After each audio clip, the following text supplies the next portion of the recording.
청중과 감성 코드를 맞추는 두 채널 교육을 이어가도록 하겠습니다. 청중의 외적인 하드웨어를 파악을 하라. 제품 이름도 호칭 못하게 중요합니다. 제품 이름도 호칭 못지않게 중요합니다. 몇 년 전 어떤 경영학과 교수님이 LG그룹에 강연을 갔습니다. 그런데 LG 디오스 냉장고를 지펠 냉장고라고 2번이나 잘못 불렀습니다. 그 뒤로 청중들의 반응은 무반응으로 일관했다고 합니다. 그 교수님은 제품 이름을 잘못 말한 죄로 청중을 적으로 만든 것입니다.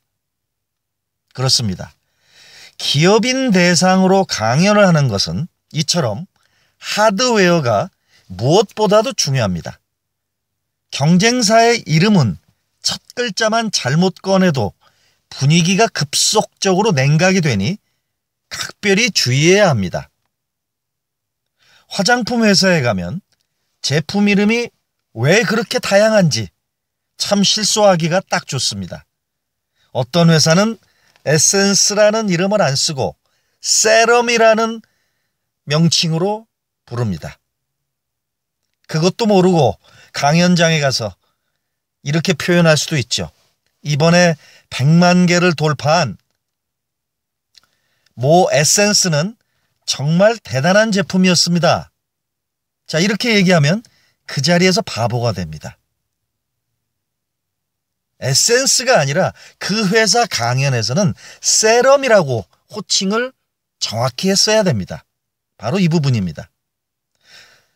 강연을 하는 스피커가 세심하게 챙겨야 할 하드웨어는 한두 가지가 아닙니다. 가끔은 회사의 조직도까지 달달 외우고 가야 합니다. 본부 밑에 지사가 있고 그 밑에 지점이 있는 회사도 있고 지점 대신에 대리점을 두는 회사도 있습니다. 회사마다 그 조직들이 비슷하면서도 각기 다릅니다. 내부적으로 통하는 호칭을 정확하게 부르면 청중들에게 큰 호응과 박수가 터지게 돼 있습니다. 우리에게는 별것 아닌 것 같지만 강연을 듣는 청중들인 그 당사자분들에게는 자부심과 그 자체인 것입니다. 따라서 강연을 하는 스피커가 사전에 철저한 준비를 해야 합니다. 청중에 대한 단순한 관심이 깊은 신뢰로 돌아올 수 있으니까 말입니다. 일반적인 인간관계에서도 이 부분은 상당히 중요한 부분으로 통용이 됩니다. 예를 들어서 오랜만에 단골 식당에 갔는데 주인이 우리 집을 기억하고 댁이 그전에 서교동이라고 하셨죠? 자, 이렇게 얘기를 하면 어떻습니까? 그 식당 주인에 대한 신뢰감이 쌓입니다. 하지만 댁이 강남이시죠? 요즘 얼굴 많이 좋아지셨네요. 점점 예뻐지신 것 같아요. 자, 이렇게 얘기를 하면 아무리 뒷말이 칭찬으로 좋은 표현을 했어도 주소지에 대한 부분이 틀렸기 때문에 거주지에 대한 부분이 다른 곳을 얘기했기 때문에 그 식당 주인에 대한 믿음이 안 가게 마련입니다. 청중의 내적인 소프트웨어를 파악하라. 저도 비슷한 실수를 여러 번 한 적이 있습니다. 예전에 제가 어린이집 원장들을 대상으로 강연을 했었는데 제가 실수로 유치원 이야기를 한 것입니다. 그때만 해도 어린이집이나 유치원이나 저는 비슷한 줄 알았습니다. 그런데 제 강의가 끝나자 담당 선생님이 볼멘 표정으로 저에게 다가오는 것이 아닙니까? 아, 원장님, 유치원은 우리의 경쟁 상대거든요. 강의를 하실 때 유치원에 유자도 꺼내시면 안 됩니다. 저희는 어린이집입니다. 유치원이 아닙니다. 저는 너무 부끄러워서 얼굴을 들 수가 없었습니다. 저는 청중에게 큰 신뢰를 한 셈이었습니다. 그 다음부터는 저는 어린이집에 가서는 절대로 유치원 얘기를 안 꺼냈습니다. 어린이집 원장님들은 그것만으로도 좋아합니다. 저는 몇 번의 강연을 통해서 어린이집 실상을 파악한 뒤에 소프트웨어 부분도 건드리기 시작했습니다. 제가 강의를 할 때 이렇게 표현을 했었죠. 여러분, 대다수는 아이들을 참 좋아해서 이 일을 시작하셨을 겁니다. 그렇게 평생 남의 아이들을 고이 기르셨죠? 그런데 여러분 아이들은 어디에서 키우셨나요? 남의 애들을 키우면서 정작 내 아이는 남의 집에 맡겼을 겁니다. 부모 입장으로서 이보다 더 가슴 아픈 일이 어디 있을까요? 청중은 일제히 한숨을 쉬면서 고개를 끄덕입니다. 자신들이 공유하는 그 아픔, 공통의 소프트웨어를 제가 정확히 집어서 이야기했기 때문입니다. 하드웨어가 소속, 직함, 호칭 등 외적인 것이라면 소프트웨어는 청중이 민감한 사안들이나 청중들이 신경 쓰는 일이나 청중들이 좋아하는 것 등의 내적인 요소들입니다. 하드웨어는 기본이고 소프트웨어까지 정확히 파악하고 있어야 청중을 제대로 웃기고 울릴 수가 있습니다. 저는 몇 년 전부터 우리 회사의 군부대 성교육 의뢰가 들어옵니다. 정부에서 사회로 복귀하는 군인들의 정신기강을 바로잡는다는 명목으로 예산을 할당한 것입니다. 그때 우리 회사의 모 부원장님이 강사로 선택됐습니다. 나중에 알고 보니 정훈 장교들이 외모만 보고 강사를 골랐다고 합니다. 그녀가 도착하자 장교분들이 벌떡 일어나서 힘차게 인사를 했습니다. 안녕하세요, 강사님.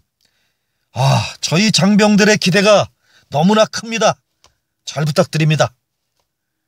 네, 부원장은 설레는 마음으로 군대 교육장에 들어갔다고 했습니다. 그때 부원장은 충격을 많이 받았습니다. 여강사가 온다고 군부대 안에서 풍선을 붙이는 등 난리가 났는데 현수막까지 붙였습니다. 현수막 안에는 축 민간인 초청 강의라고 적혀 있었습니다. 부원장은 그들에게 강사가 아닌 민간인이었습니다. 그 뒤 그녀는 군부대 강연을 갈 때마다 이렇게 자기를 소개합니다. 장병 여러분, 안녕하세요. 민간인 강 부원장입니다. 그러면 군인들이 패를 잡고 웃는답니다. 청중의 소프트웨어를 아느냐 모르느냐에 따라서 말의 힘이 그대로 결정되는 것입니다. 자, 이것은 공공의 스피치뿐만 아니라 기업의 조직에서도 일상적인 대화를 할 때도 마찬가지입니다. 부하 직원들의 소프트웨어를 확실하게 파악해야지만이 신뢰를 받을 수가 있고 리더십을 얻어낼 수가 있습니다. 낙하산 타고 내려온 사람은 회의 때 부하 직원의 한마디에 그만 말문이 막힙니다. 팀장님, 그건 현장을 제대로 모르고 하시는 말씀입니다. 이렇게들 반문들을 하죠. 평소 친하게 지내는 백화점 점장은 신입 시절에 배추 장사와 생선 장사가 했던 일이 평생에 그의 자산이 됐다고 했습니다. 20여 년 전 그가 유명 백화점에 입사한 이유는 단 하나였습니다. 백화점 근무자가 옷을 잘 입었기 때문입니다. 그는 입사하자마자 양복부터 몇 벌을 샀습니다. 그런데 그분의 근무처가 백화점 슈퍼마켓이었습니다. 그는 생선 장사, 배추 장사, 건어물 장사 등을 돌아가면서 했는데 그 일을 무려 6개월이 넘게 했다고 합니다. 어느 날 앞치마를 두르고 배추를 팔고 있는데 낯익은 사람이 그분 눈앞에 나타났답니다. 바로 그의 어머니였습니다. 아들이 백화점에 취직했다고 동네 사람들하고 단체로 백화점 안에 있는 슈퍼마켓에 쇼핑 왔던 것입니다.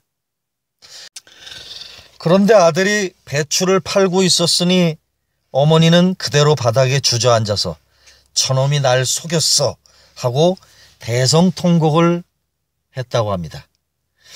그때는 힘들었지만 그렇게 현장을 돌고 나니까 제 말에 힘이 실리더군요.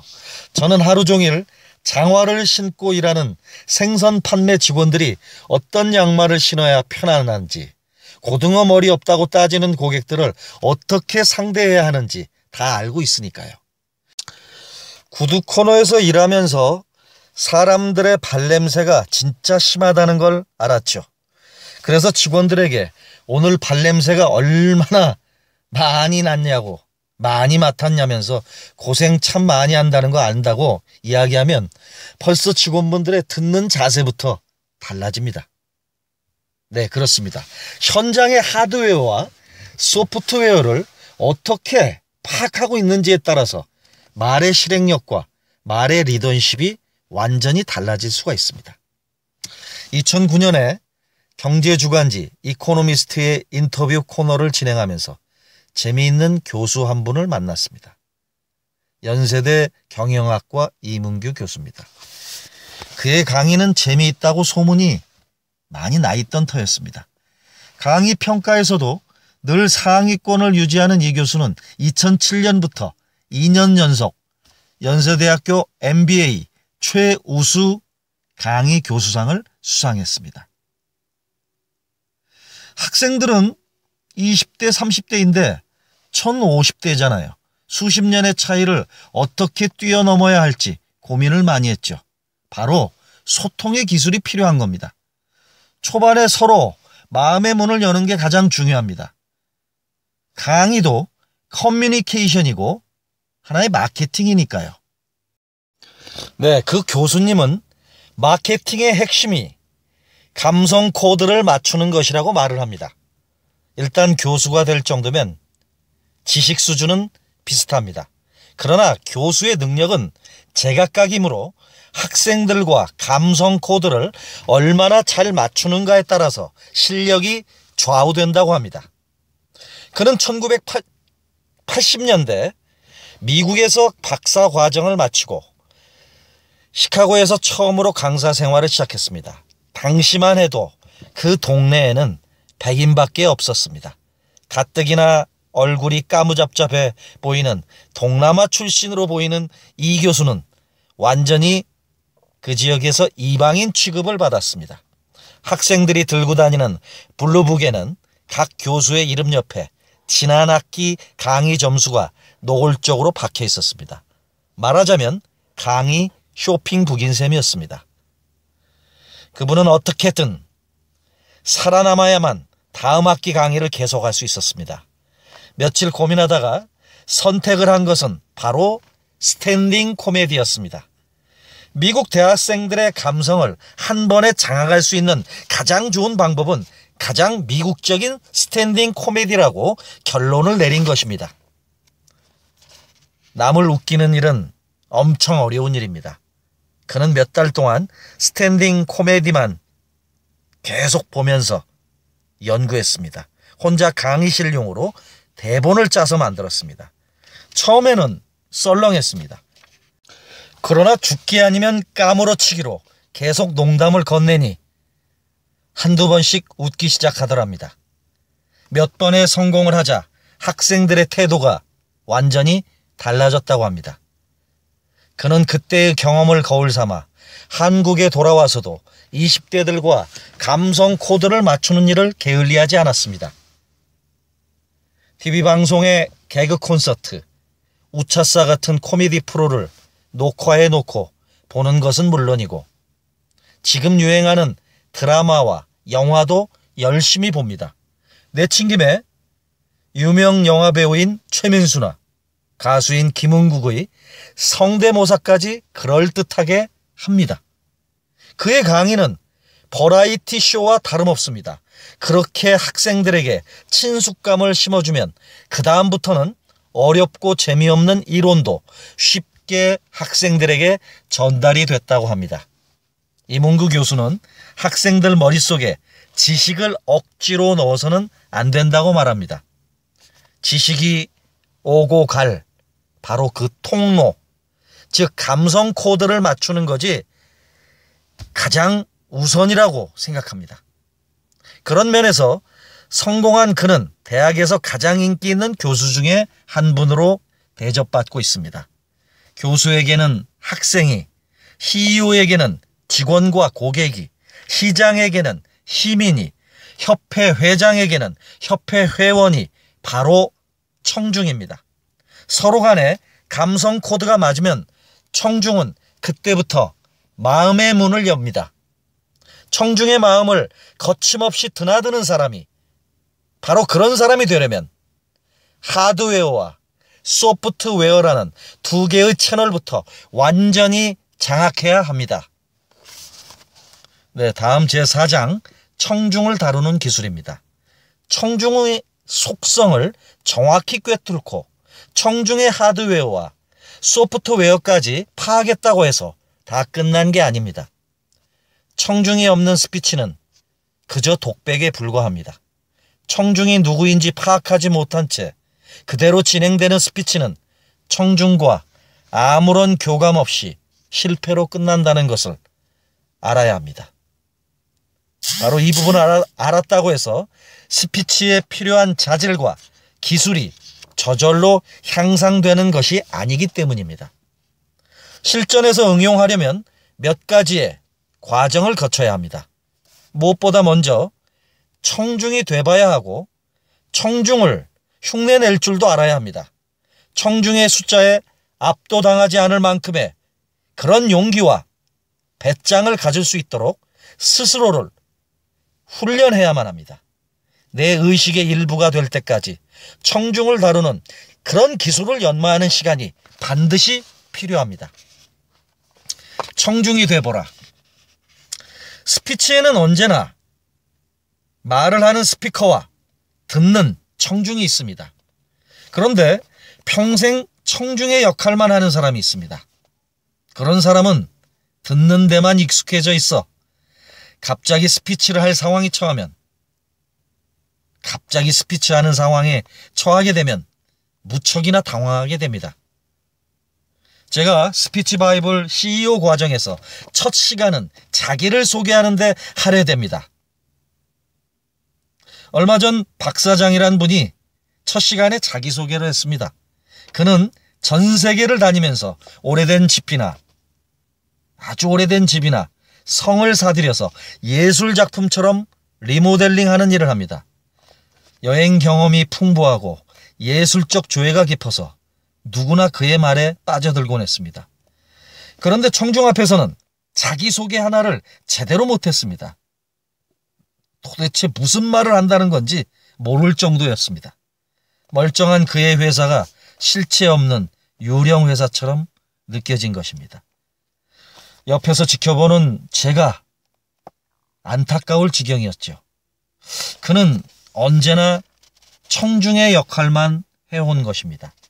객석에 앉은 채 저건 아무것도 아니야 이렇게 생각했는데 막상 그분이 많은 사람들 앞에 서서 연단에 서서 스피치를 하니 그동안 자기가 생각했던 것과 엄청나게 달랐던 것입니다. 그분은 머릿속이 하얗게 되면서 스스로 무슨 말을 하는지 모를 정도였습니다. 1대1의 대화는 재미있게 잘 하는데 퍼블릭 스피치, 대중들 앞에 서서 사람들 앞에 서서 막상 스피치를 하는 것은 왜 그렇게 힘든지 그는 당황을 많이 했습니다. 자신의 그 스피치 실력에 정말로 화가 났던 것입니다. 그는 자기소개를 끝낸 뒤 와인을 입에 대지도 않았습니다. 그러더니 손을 벌쩍 들고 일어나서 모두에게 정중하게 요청을 했습니다. 그분이 하신 말씀이 여러분 죄송합니다. 제가 여러분 앞에서 자기소개를 한 번 더 해도 되겠습니까? 네, 그러자 모두가 박수를 치면서 그를 응원했습니다. 두 번째 자기소개는 확실히 처음 번보다는 훨씬 더 낫습니다. 더 나아졌던 것이죠. 그러나 그의 표정은 여전히 안 좋았습니다. 20분 뒤에 그는 또다시 자기소개를 하겠다고 자리에서 일어섰습니다. 이번에는 엄청 더 잘했습니다. 청중은 그에게 모두 다 일어나서 기립박수를 보낼 정도였습니다. 그는 스스로에게 실망한 것 같았습니다. 나중에 박 사장은 이렇게 말했습니다. 원장님, 제가요 어릴 적 때부터는 줄반장 한 번 안 해봤어요. 평생 남 앞에서 이야기할 일이 없을 줄 알았는데 나이 50에 스피치라는 관문을 통과하게 될 줄은 정말 저도 몰랐네요. 제가 어릴 때부터 학교 다닐 때 줄반장 한 번 안 했던 사람입니다. 평생 남의 앞에서 이야기할 줄 몰랐었는데 이런 일이 다 생기는군요. 네, 그렇습니다. 스피치는 청중 앞에서 얼마나 자주 이야기해봤는지가 무척이나 중요합니다. 스피커는 청중 역할을 해봐야 스피치를 더 잘할 수가 있습니다. 기업의 CEO나 고위공직자 등 리더일수록 말할 기회를 훨씬 많이 갖게 됩니다. 그런 분들은 의식적으로 청중이 돼보는 훈련을 해야만 합니다. 특히 저처럼 말하는 일을 직업으로 삼은 사람은 철저히 청중의 역할을 해봐야 합니다. 이렇게 생각을 해볼 수 있죠. 빨리 끝났으면 좋겠다. 예전에 제가 했던 생각입니다. 수년 전 제가 객석에 앉았을 때 처음 떠올린 생각입니다. 그만큼 강사와 청중의 입장은 서로 다른 것입니다. 저는 아무리 감동적인 강연이라도 무조건 제 시간에 끝내야 한다는 걸 새삼 깨달았습니다. 이렇게 주옥 같은 이야기를 공짜로 15분이나 더 해줬는데 감사해야 할 일 아닌가? 강사의 입장에서는 이렇게 생각을 합니다. 그러나 청중의 입장이 돼보니 그게 아니었습니다. 1시간짜리의 강의면 정말로 프로답게 1시간 안에 모든 이야기를 해야 되는 것입니다. 왜 질질 끄는지 저는 그것이 도무지 이해가 안 갔습니다. 준비해온 이야기를 하는 건지 자신의 기분에 도취돼서 자신의 기분에 취해서 즉석에서 이야기를 늘리는 건지 훤히 보였습니다. 왜 청중들이 보수적일 수밖에 없는지 그때서야 저는 이해가 간 것입니다. 청중이 돼보니 저도 모르게 스피커를 매우 까탈스럽게 평가 분석하게 됐습니다. 강사의 걸음걸이는 왜 저런 것인지, 옷은 왜 저렇게 후줄근한지, 머리는 감지도 않은 것 같은지, 강사의 발음이 시원치 않은 걸 보니 어제 술을 많이 마신 건 아닌지 등 강사의 사생활까지 저는 신경 쓰고 참견까지 했습니다. 저는 그 일을 계기로 청중이 훨씬 까다롭게 말을 하는, 강연을 하는 스피커를 평가한다는 사실을 체감했습니다. 또 한 가지, 청중이 돼보니 강사가 나를 알아주기를 바라고 있었던 것입니다. 스피커가 어떤 식으로든 내가 경험한 에피소드를 이야기해주면 저절로 신이 났습니다. 야, 저 사람 참 재미있게 강의 잘하네. 자, 이것이 아니라 나를 정말 알아주네. 이런 생각이 들면서 급속도로 강사와 저는 친밀감이 생기는 것이었습니다. 그런 내 자신을 돌아보면서 사람의 말은 인간관계라는 작품을 연출하는 연출자와 같다는 생각을 했습니다. 그래서 무대에 있던 사람은 무대 밑으로 내려와 앉아서 의자에 앉아서 청중이 돼 보아야 합니다. 청중을 흉내내라. 아휴, 그런 거야? 저는 청중과 가까워지기 위해서 일부러 구수한 지방 사투리를 많이 쓰기도 합니다.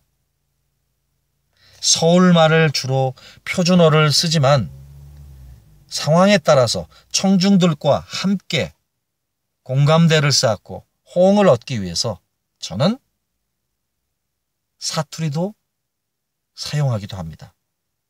경우에 따라서 충청도 청중들도 열광한 적이 있습니다. 충청도 사투리를 쓴다고 경상도와 전라도 청중이 기분 나쁘게 생각할까?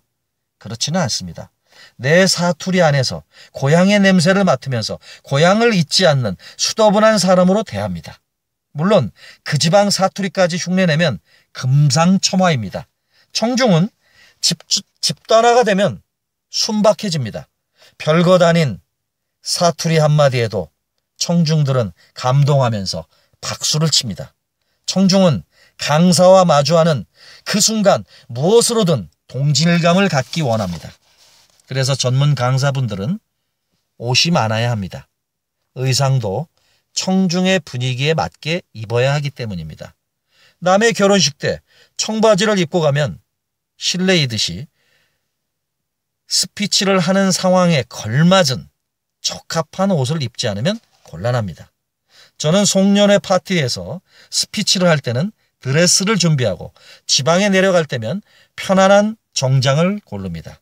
만약 시골 할머니들과 베트남 세대들 앞에서 짧은 치마를 입고 가면 과연 어떤 반응이 나오겠습니까? 대번 이런 말이 나올 것입니다. 아이고, 텔레비전에서 보는 거랑 영 딴판이네. 도시 여자인기라. 네, 그렇습니다. 청중은 이미 방송 매스미디어, 텔레비전이라든지 영상매체 이런 것들을 통해서 제게 기대하는 이미지가 있고 그 모습으로 나타나기를 원합니다. 그래야 동질감을 가질 수 있기 때문입니다. 지난 여름 MBC에서 스피치 특강을 했습니다. 그때 탤런트 정옥은 씨가 초등학교 1일 교사를 연기했는데 모두가 만점을 줬습니다. 얘들아 안녕. 선생님은 혜민이 아빠야. 오늘 선생님이 이야기하고 싶은 건 고운 말을 쓰자야. 너희들은 만나서 반가워를 뭐라고 하니? 반가 이렇게 하지? 그렇지? 기분 좋을 때는 뭐라고 해? 이러지? 그런데 한번 생각해봐. 힘들게 한글을 만든 건 우리 세종대왕님이 만들었었잖아. 그 소리를 들으면 얼마나 세종대왕님이 슬프겠니? 힘들게 한글을 만든 우리 세종대왕님이 그 소리를 들으면 얼마나 슬프겠니? 40대 중반인 그가 초등학교 2학년 여자의 목소리로 10분 내내 강의를 하니 아이들이 집중했습니다. 자신들을 그대로 흉내냈기 때문입니다. 그런데 그가 원래의 방송에서 하던 굵은 목소리로 다음과 같이 말을 했으면 어떻게 됐을까요? 너희들 말이야. 반가. 이게 말이나 된다고 생각하니? 아마 아무도 듣지 않았을 것이다. 강연 중에서 가장 어려운 게 중고등학생 대상 강연입니다.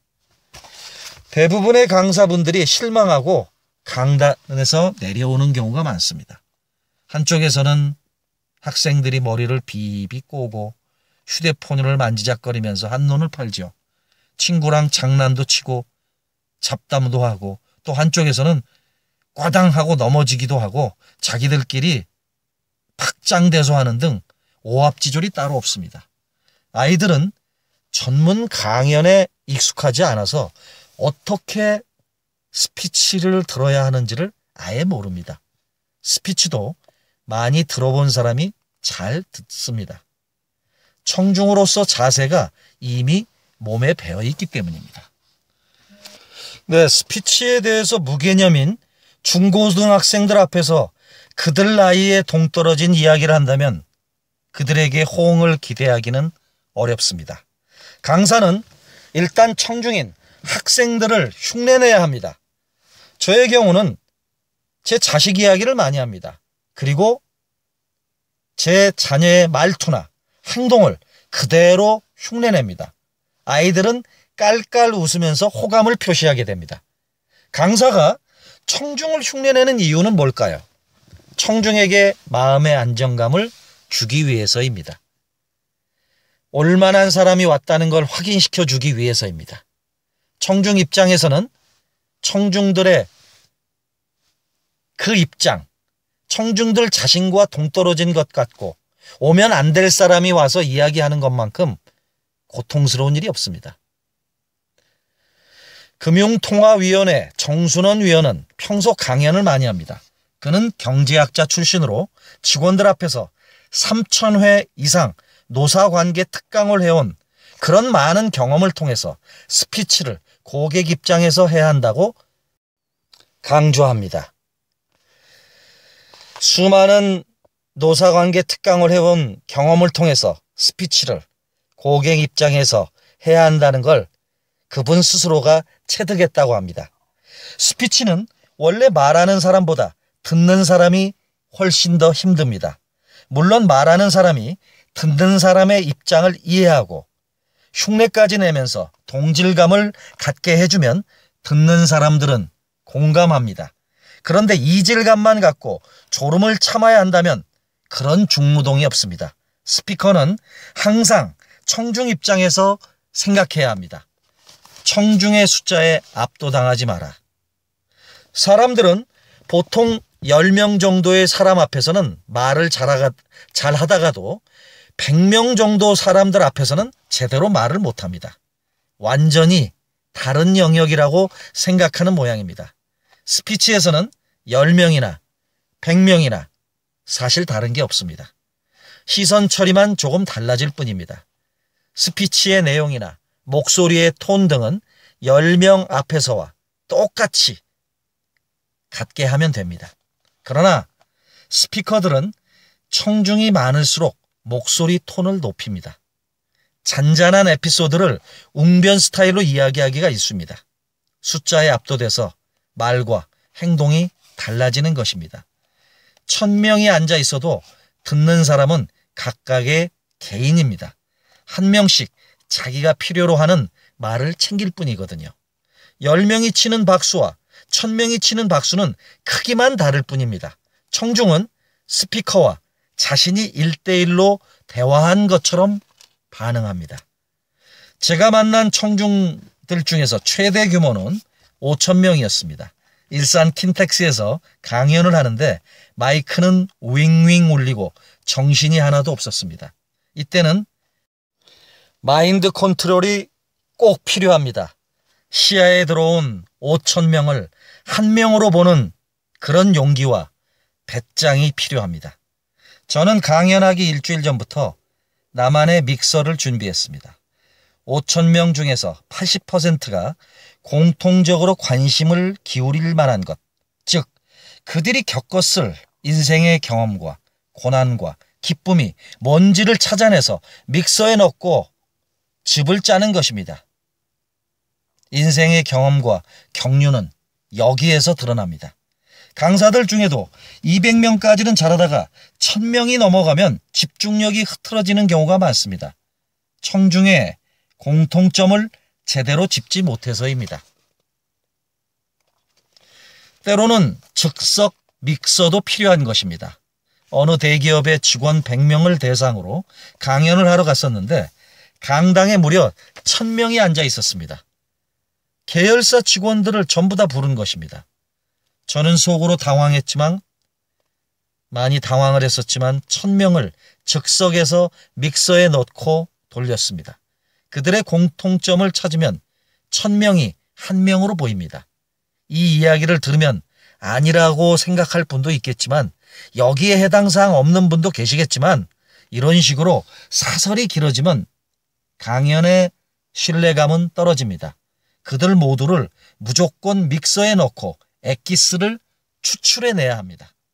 청중이 아무리 많아도 한 사람으로 보이기 시작하면 원래의 계획대로 밀고 나갈 수가 있습니다. 그 뒤는 걱정할 필요가 없습니다. 각자 내 콘텐츠를 알아서 쪼개서 가져가니까 말입니다. 제5장 청중에게서 에너지를 얻어라. 청중과 레이저를 주고받아라. 평소에 저와 친분이 있는 중견기업 김 회장님이 처음으로 방송에 출연하게 됐습니다. 방송 녹화를 앞두고 하도 걱정을 많이 하길래 일주일간 특별 훈련에 돌입했습니다. 제가 수제자를 키우는 마음으로 원고 작성, 에피소드 기법, 제스처, 표정까지 일일이 가르쳤습니다. 결과는 대성공이었습니다. 그분은 녹화가 끝나자마자 저에게 달려왔습니다. 마치 상을 받은 아이처럼 들떠 있었습니다. 그런 그분이 자랑부터 할 줄 알았는데 그런데 그의 첫 마디가 뜻밖이었습니다. 맨 처음 박수친 세 분이 지금도 제 눈에 선해요. 앞줄 두 번째와 뒤에 서서 세 번째 줄에 앉아 있었는데 그분들이 호응한 덕분에 자신감이 생겼어요. 저한테는 정말 그분들이 은인들이에요. 그는 청중에 대한 고마움을 이야기하는 것이었습니다. 초보 강사 김 회장은 전날까지 깨알 같은 원고를 외우고 또 외웠습니다. 거울을 보면서 연습도 수십 번 했습니다. 그러나 막상 무대에 서고 보니 그렇게 원고가 보고 싶더랍니다.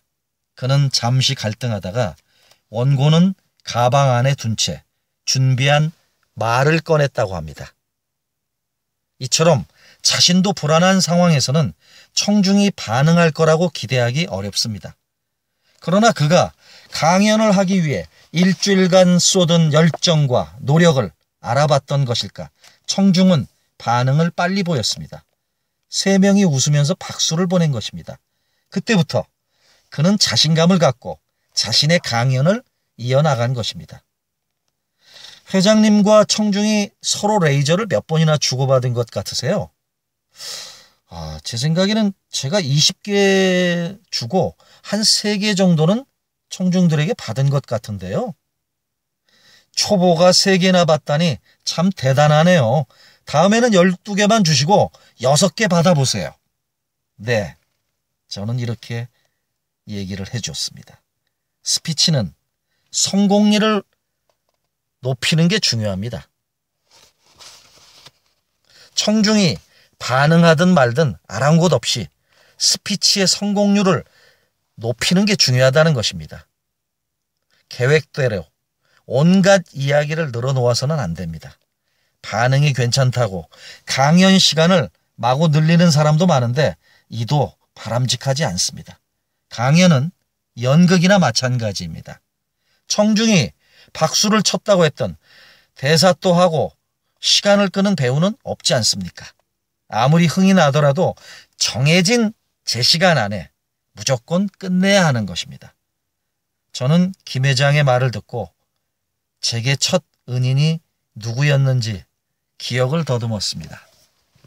바로 20여 년 전 대우자동차 여자 직원들이었습니다.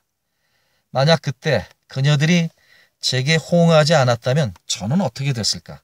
어쩌면 저는 강사의 길을 진작에 포기했을지도 모릅니다. 그때 그 강의는 자동차 영업소에서 유니폼을 입고 근무하는 20대 초반 고졸 여성들 대상이었습니다. 강연 주제가 어찌나 촌스러운지 지금도 기억이 납니다. 여성의 사회 참여와 프로의식이 주제였습니다. 진부한 주제라서 오히려 망가지기 쉬운 강연이었습니다. 저는 강의 내용을 A4 용지 17장에 깨알같이 써서 달달 외웠습니다. 그리고 그걸 한 장짜리에 요약본으로 만들고 혹시나 하는 마음에 원본 17장도 가져갔습니다. 저는 첫 마디를 이렇게 건네고 시작했습니다. 여러분들 외로우시죠? 그러자 뚱한 얼굴로 앉아있던 그녀들이 무슨 이야기를 하려나 싶어 제 얼굴을 똑바로 봤습니다. 영업소의 여자 직원들이라곤 사실 여러분들밖에 없잖아요. 조회 시간에 남자들한테 온갖 욕 듣죠.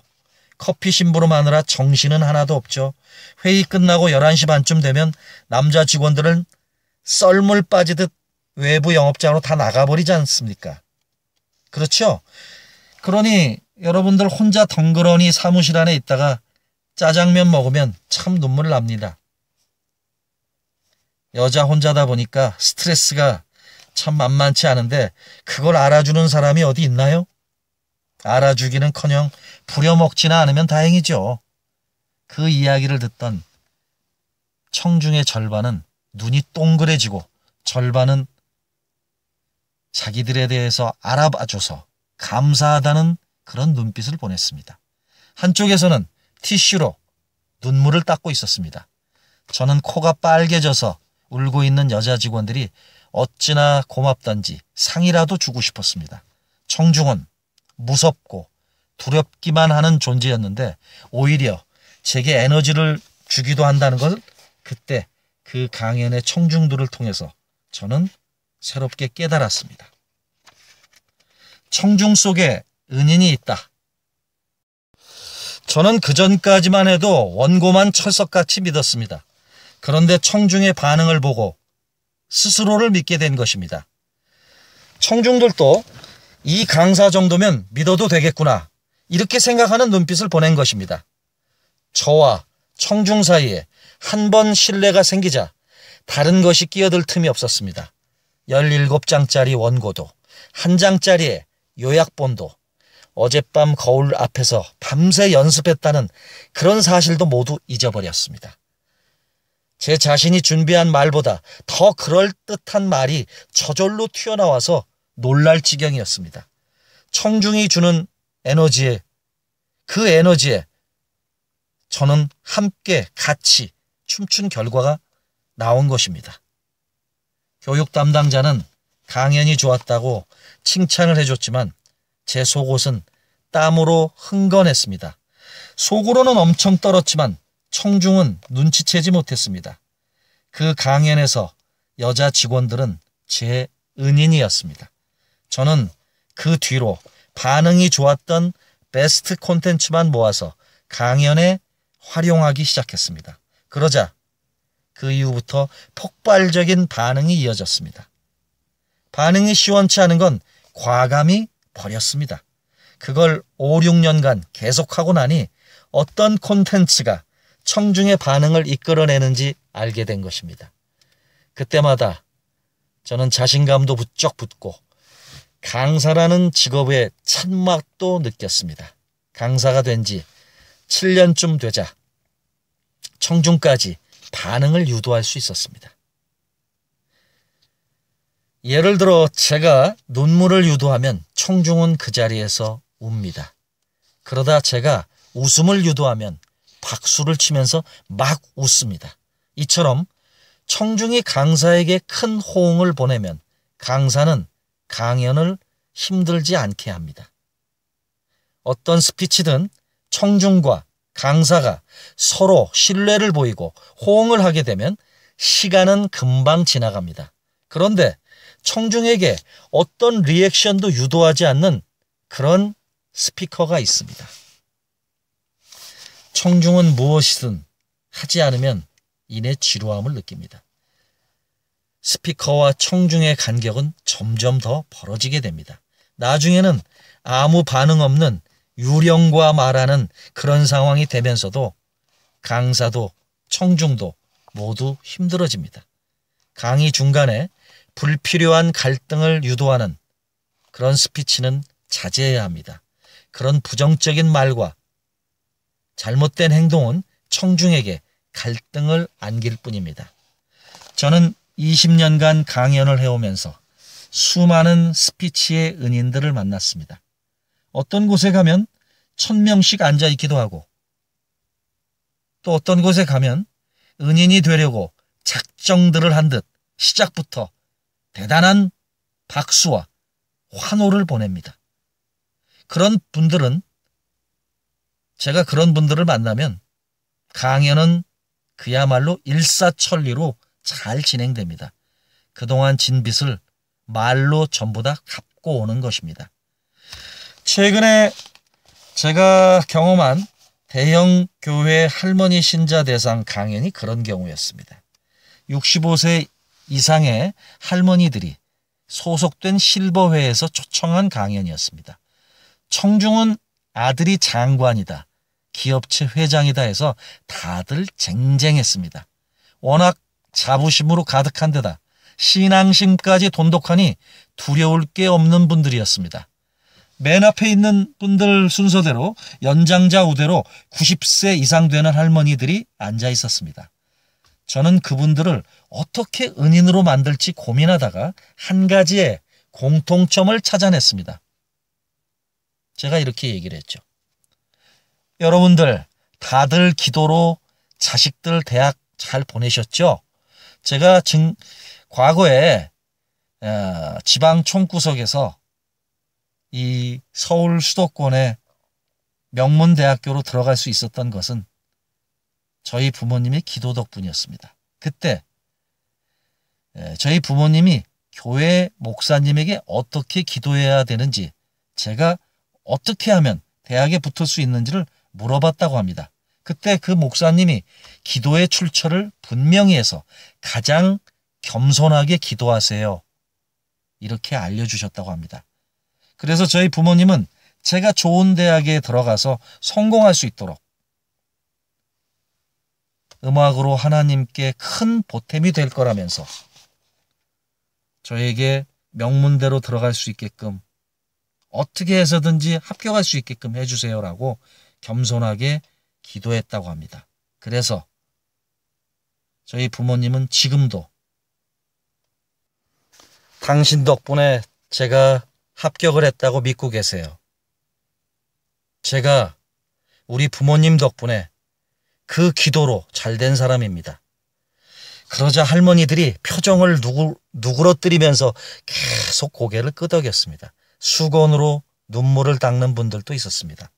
다들 70이 넘도록 자식들을 위해서 비슷한 기도를 했기 때문일 것입니다. 저도 그분들의 자식들과 다를 바 없었습니다. 기도로 키운 자식이라는 점에서 말입니다. 저는 300명의 어머니가 보내는 뜨거운 호응을 받으면서 강연을 멋지게 마쳤습니다. 청중과 함께 공감하면 두려움은 자연히 없어집니다. 청중이 저를 도와주는 스피치의 은인이 되니까 말입니다. 그러므로 콘텐츠가 80% 이상 완성이 되면 겁내지 말고 무대에 올라가는 겁니다. 그럼 나머지 20%는 청중들이 알아서 채워줍니다. 저는 누군가의 스피치 은인이 되려고 늘 노력합니다. 단상이 아닌 객석에 앉게 되는 경우 스피커의 말에 크게 호응을 해줍니다.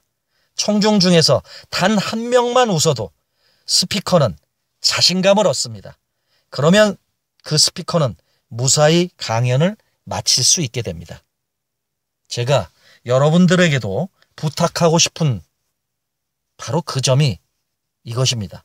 청중의 한 사람이 됐을 때 스피커에게 은인이 돼보는 건 어떻겠습니까? 네, 제6장 스피커는 전달자다. 스피커는 청중에게 힌트와 단서를 많이 주어야 합니다. 저는 스피커로 오랫동안 활동했습니다.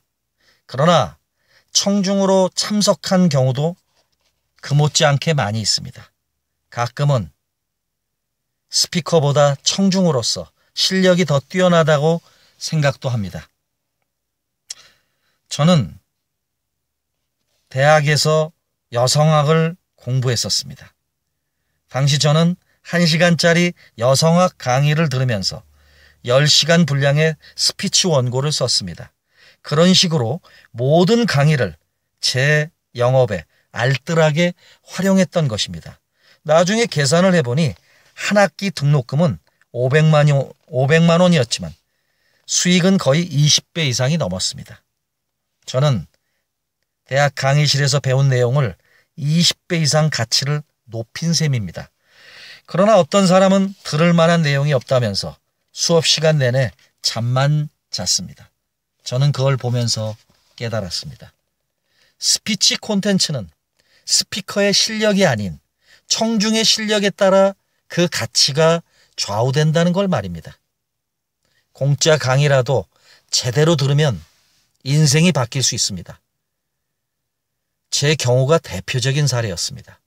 제가 강사라는 직업을 택한 것도 누군가의 강의를 들었기 때문입니다. 20여 년 전 우연히 어떤 모임에서 강의를 듣게 되었습니다. 주제는 직업관과 프로의식에 관한 것이었습니다. 맨 뒤에서 저는 몸을 비스듬히 기대고 앉아서 이야기를 듣다가 문득 이런 생각을 했습니다. 야, 나라면 저 이야기를 저렇게 안 할 텐데, 사례와 근거를 들면 더 좋을 텐데, 더 실감나게 표현하면 좋을 것 같은데, 저 이야기는 더 길게 해도 좋은데, 네, 이런 생각들을 많이 했습니다. 저는 강의 시간 내내 직접 강연을 하는 강사, 스피커가 되어서 종횡무진 뛰어다니는 모습을 상상했던 것입니다. 그러다가 이런 생각까지 들었습니다. 아, 내가 무대 위로 올라가면 완전히 청중들을 휘어잡을 수 있을 텐데, 그때까지 무대에서 지휘